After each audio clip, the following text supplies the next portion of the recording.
Not the best situation for Hansi Flick right now when it comes to his pre-season with Barcelona, and all the players that are injured or absent due to being in the Olympics or having played in the Euros and needing some longer vacation time off. But when you do look at that injured list as well, with big name players like Ronald Araujo, Pedri, Gavi, Frankie de Jong, Ansu Fati, and obviously then we're seeing the rest who are on holiday and at the Olympics right now. It's pretty tough for a coach. Do you feel somewhat hamstrung when you're trying to work with a new team, trying to establish your relationship with a new team, and you don't actually have those players available? And some of the best young players in the world. Pedri, Gavi, Ansu Fati. Ansu Fati's gone off the ball, but he was, when he first got into the Barcelona side, everybody was talking about him. So there's three young players there that you want to develop, and they're not going to be involved at the start of the season, which is a real shame. Then players going away to the Olympics. I mean, I never quite understand about football in the Olympics, but they're young players that will need to be worked out. The manager, when you first go in, the first 4 or 5 weeks when you're developing your game plan, when you're developing your style of football, you need everybody there. And he hasn't got many of his first-team players there. That's a real blow for him. What is it like then under a new coach, Mario, when you're there in the pre-season and you're trying to show yourself how you are to this new coach and hope that you're going to be in contention for a place in the season ahead? One thing you do for sure, you know, any training session that is regarding fitness, you're one of the first. Because you got to make sure that you're gonna impress him.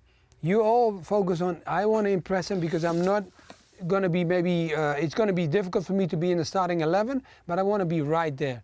Okay, for the ones that are like what Robert just said, so many on the injury list, you know, for Hansi Flick, it's going to be difficult for him. Why? Because sometimes you make a plan, and then when one of those guys, Pedri or Gavi or the young, you know, Araujo, if one of them comes in, you might have to change things because you have to talk through it and see what they are adding. But one of the key things is very important. When you begin the season, you should always remember, if you're not a starting 11, you can be a starting 11, so we will push all the way. I did it myself so many times. You got to push all the way, and you should not think, because some players, they take a step back and get in a comfort zone like the ones who are starting, but don't qualify yourself like the starting ones, because you're not yet. So you got to push all the way. It doesn't always work, though, does it, Nedum? That sometimes you feel that you want to prove everything to a new coach, and maybe they don't have that view for you. Oh, that's funny that you asked me that. It's very interesting that. I see what you've gone for there, Kay. Through my career, somehow, I think I had maybe 14 or 15 managers across a 16-year career. So maybe I saw one or two changes in personality with, say, certain players that I played with, where with the old manager, they disappeared. The new manager comes in. Before you know it, they're 5 minutes earlier. They're working harder on the training pitch. They're more vocal. They're doing extra after training. You know, they're trying to impress the new guy. One thing I saw is that whenever a manager comes in to be almost like a disruptor, then some of the tactics that people go for to try and impress the manager, sometimes they don't make a difference, because these guys at times have made their minds up. And that's when you start to hear the stories of those players that are banished to go and train with the reserves. They've been told they're going to be sold and so on. But I think realistically, when a new manager comes in for a pre-season, as a player, you want to give your all, you want to do your best, you want to impress them, and you want to impress them by making sure that you show to him that you can do the job that is required, because you're listening to tactically what needs to be done, and now you're applying your ability to that. This is your value to this side.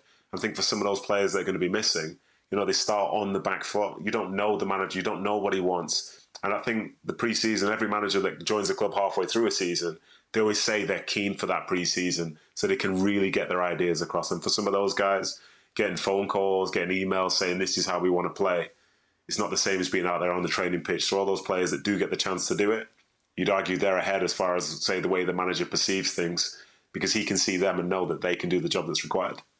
Have you had any, in your career, have you had any experience of this happening, whether it was that you were trying to impress a new manager on the pre-season, or you were injured during the pre-season and you knew you were going to be on the back foot a bit?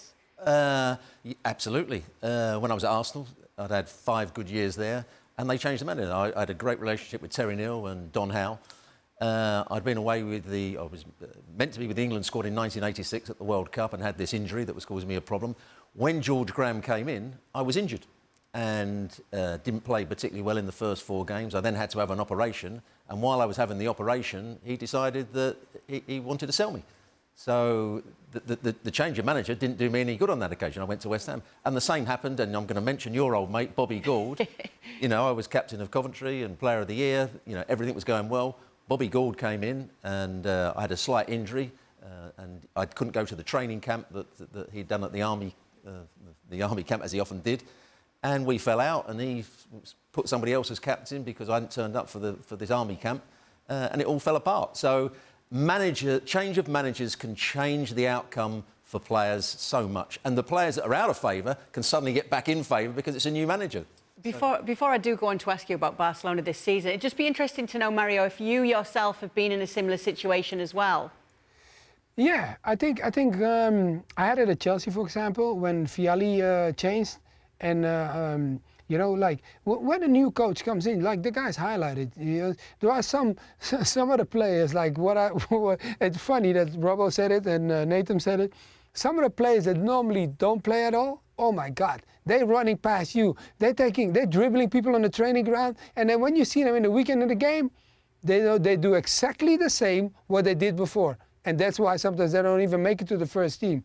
But for me, myself, yeah, I had it. I was playing all the time. Then a new coach came on, and it was struggling for me. And then later on, I had to work myself back in the game. It almost felt like I had to start 2 pre-seasons, the one in the beginning of the season, and then after, 1 month or 2, I had to start all over again. But I got myself in a team, not because I was so good. It was just because of my focus was there. And I think that's for every player. Just have your focus right and believe in yourself.